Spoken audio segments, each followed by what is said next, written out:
Dhëmbin gjunjët ja çfarë duhet të hani për ta parandaluar. Në një studim, studiuesit analizuan të dhënat e 2 studimeve të ndryshme me 5.000 pjesëmarrës dhe zbuluan se sa më shumë fibra të konsumonin pjesëmarrësit, aq më pak dhimbje gjuri përjetonin.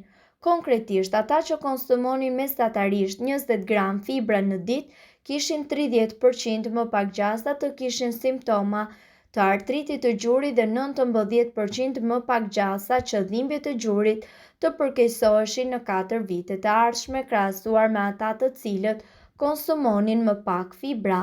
Pra, ju duhet të siguroni që të konsumoni 25 gram fibra për femrat dhe 38 gram fibra për burrat çdo ditë, përmes frutave, perimeve, bishtajoreve dhe dritrave, për të mbajtur gjunjët tuaj sa më larg dhimbjes dhe të qëndroni larg sëmundjes së famkeqe artriti.